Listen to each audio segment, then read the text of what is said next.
Récemment, Pascal, islamisme. des enfants ont crié Allahu Akbar dans mon école. C'est islamisme. J'ai cru bon avec les professeurs de dire aux enfants que ce n'était pas le lieu approprié pour dire des choses pareilles parce que ça avait une connotation mortifère que tout le monde connaît. Résultat des courses, je me suis fait engueuler par 2 parents d'élèves et j'étais seul au monde. La plaisanterie a assez duré, on n'en peut plus et je peux vous dire, la colère gronde, la colère monte. Et si le président de la République n'appuie pas sur le bon bouton dans ce cockpit avec des voyants qui s'allument de tous les côtés, c'est le crash final en 2022 avec Marine Le Pen au pouvoir. Oui, voilà où nous en sommes. J'ai même dû m'excuser pour les 2 familles qui ont failli aller très loin. Je me suis excusé. On s'est dit que les collègues laissons tomber, c'est pas possible de continuer comme ça.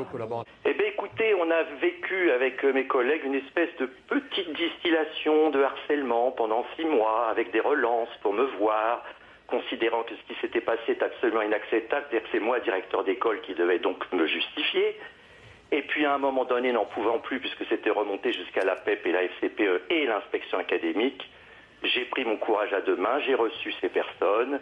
Et puis, écoutez, pardon, effectivement, j'ai été lâche, j'ai dû m'excuser, j'ai une école de 500 élèves, j'ai une famille, des parents, et j'avais pas envie d'avoir des ennuis, et je suis en fin de carrière, j'ai de plus en plus peur, je me demande comment mes jeunes collègues vont réussir à travailler dans des écoles, Pascal, écoutez bien, où le livre de chevet de certaines personnes, c'est le Coran, où la France n'a aucun intérêt. Quand on me parle de laïcité, mais ça ne veut rien dire pour ces gens-là.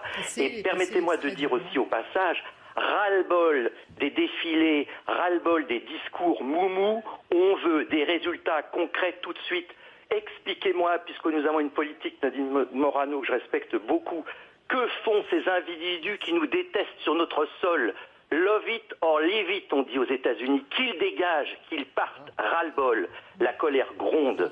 Et j'ai une question aussi, parce qu'on nous dit 250 000 étrangers par an qui rentrent, mais qui est-ce qui signe ça? Qui est-ce qui autorise ça?